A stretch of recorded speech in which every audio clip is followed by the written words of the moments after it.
"You're here to replace me," Sergeant First Class Tom Brennan said it matter-of-factly, looking at the young private standing nervously in his office doorway.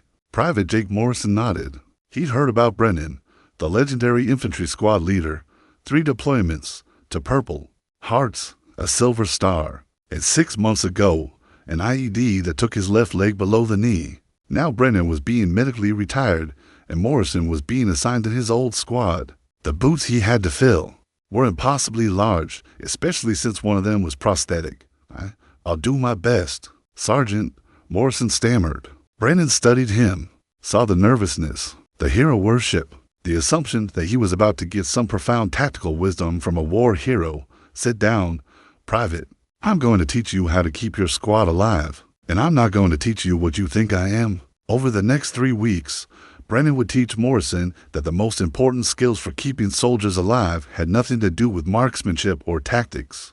They had to do with listening, paying attention, knowing when someone was struggling before they broke. The lessons a wounded veteran learned when he realized that surviving combat wasn't the same as helping others survive it. Before we begin, make sure to subscribe to Acts of Veterans so you never miss these true tales of courage. And tell us in the comments, where are you watching from today? Sergeant First Class Tom Brennan had been an infantryman for 14 years. He'd enlisted at 18, straight out of high school in rural Montana. The Army was his escape from a town with no future and his path to becoming something more. He'd excelled from the beginning. Smart, physically strong, natural leadership ability. By 25, he was a squad leader. By 30, he completed 3 combat deployments: Iraq twice, Afghanistan once. His record was exceptional. His squad had seen heavy combat on every deployment, firefights, ambushes, urban operations, and Brennan had brought every single Marine home alive. Everyone. His tactical skills were legendary. Other squad leaders studied his after-action reports. Junior NCOs requested to serve under him. His superiors talked about him as a future sergeant major. Tom Brennan was good at war. Very good. Then came his 4th deployment, Afghanistan, Helmand Province, October 2019. The patrol was routine, a security sweep through a village they cleared a dozen times before. Intelligence showed low threat levels. The mood was relaxed. Brennan was walking point with his squad when the pressure plate IED detonated beneath his left foot. The explosion was massive.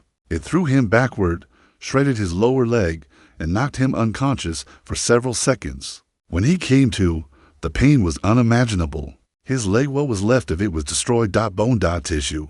Everything below the knee was gone or unsalvageable. His squad medic, Corporal Danny Hayes, worked on him immediately. Tourniquet. Pressure. IV. Morphine. Calling for medevac. Brennan stayed conscious through most of it. Saw the fear in Hayes' eyes. Heard the desperation in the radio calls. Felt his career ending in real time. The medevac arrived. They stabilized him, flew him to Bagram, then Germany, then Walter Reed. 6 surgeries, months of recovery, then the inevitable medical retirement board. Sergeant Brennan, given the extent of your injuries and the limitations of the prosthetic, we're recommending medical retirement with full benefits. Just like that. 14 years. Over. Tom Brennan spent the next 6 months in a dark place. The prosthetic leg worked. With physical therapy, he could walk, run, even. But he'd never deploy again. Never lead a squad in combat. The thing that defined him being an infantryman was gone. He struggled with depression, with anger, with the feeling that he'd been cut off from his purpose. Then, 3 months into his recovery, he got a phone call. Corporal Danny Hayes, the medic who saved his life, had killed himself. The news shattered Brennan. Hayes had seemed fine, strong, competent. Brennan had checked in with him a few times after getting stateside. Hayes had said he was good, adjusting well. He lied, or maybe he believed it himself. Either way, he put a gun in his mouth one night and ended the war that was still happening inside his head. Brennan went to the funeral, stood in the back, listened to Hayes' parents talk about a son they'd been worried about but didn't know how to help. That night, lying in bed, staring at the ceiling, Brennan realized something. He'd spent 14 years teaching Marines how to fight, how to shoot, how to move, how to survive enemy contact. But he'd never taught them how to survive themselves, how to cope with trauma, how to ask for help, how to recognize when they were breaking. Hayes had saved Brennan's life. If Brennan hadn't saved his, That realization changed everything. 6 months after losing his leg, Sergeant First Class Tom Brennan was offered a final assignment before retirement. "We're assigning a new squad leader to your old squad," his company commander said. Private First Class Jake Morrison. "Good kid, smart. But green. I'd like you to spend 3 weeks training him before you transition out." Brennan accepted immediately. Morrison arrived at Fort Bragg 2 weeks later. He was 22 years old, fresh infantry school graduate, eager, nervous, clearly in awe of the legendary NCO he was about to replace. Their first meeting was in Brennan's small office in the company headquarters. Morrison stood at attention, trying not to stare at the prosthetic leg. "You're here to replace me," Brennan said. "Yes, Sergeant. Sit down." Morrison sat. Brennan studied him, saw the hero worship, the assumption that the next 3 weeks would be intense tactical training, learning to be a warrior from a warrior. "What do you think I'm going to teach you, Private?" Morrison hesitated. "Advanced tactics, Sergeant. Combat leadership, fieldcraft." Brennan shook his head. "Wrong?" Morrison looked confused. "Sergeant, you already know tactics. Infantry school taught you that. What I'm going to teach you is how to keep your Marines alive when tactics don't matter." "I don't understand." Brennan leaned forward. "Private, I brought every Marine in my squad home alive from 3 combat deployments. I was so proud of that. Then I got hit by an IED, came home, and 3 months later, one of those Marines killed himself." Morrison's eyes widened. "Corporal Hayes, my medic, the man who saved my life, he survived the war. Then he didn't survive peace." Brennan's voice was quiet, but steady. "I spent 14 years teaching Marines how to fight, but I never taught them how to cope, how to recognize when they were struggling, how to ask for help, how to survive the battles nobody sees." He paused. "That's what I'm going to teach you, not because it's sexy or impressive, but because it's the most important thing a leader can do." Morrison nodded slowly, sensing the weight of what he was being offered. "Understood, Sergeant. Good. Tomorrow, 600, we start." The next morning, Morrison showed up expecting some kind of field exercise or classroom instruction. Instead, Brennan handed him a cup of coffee and said, "Tell me about your family." Morrison blinked. "My family? Yeah. Parents, siblings, where you grew up, what you miss about home." For the next hour, they just talked. Not about tactics or weapons or combat, just life. Brennan listened. Really listened, asked follow-up questions, remembered details. When Morrison mentioned his younger sister, Brennan made a note. "Birthday, June 14th. Good. Put that in your calendar. When you're deployed, call her, even if it's a 30-second call. Let her know you're thinking about her." Morrison looked confused. "Sergeant, what does this have to do with leading a squad?" "Everything, because when you deploy, your Marines are going to be away from their families. Missing birthdays, anniversaries, important moments. If you don't remember those things, if you don't show you care, they'll feel isolated, alone. That's when the cracks start forming." Morrison began to understand. Over the next 3 weeks, Brennan taught Morrison a curriculum that had nothing to do with traditional military training. Lesson 1. Learn everyone's story. You need to know every Marine in your squad, not just their MOS and rank, their family, their hobbies, what they're worried about, what makes them laugh. You need to know them as people, not just soldiers. Brennan made Morrison spend entire days just talking to his future squad members, learning their names, their histories, their fears.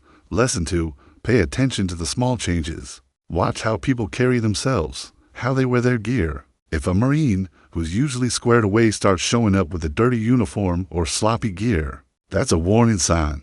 Something's wrong. Brennan taught Morrison to observe, to notice when someone stopped making eye contact, when they isolated themselves, when they laughed less. Lesson 3. Create space for honesty. If you ask "How are you?" and someone says "Fine," don't accept that.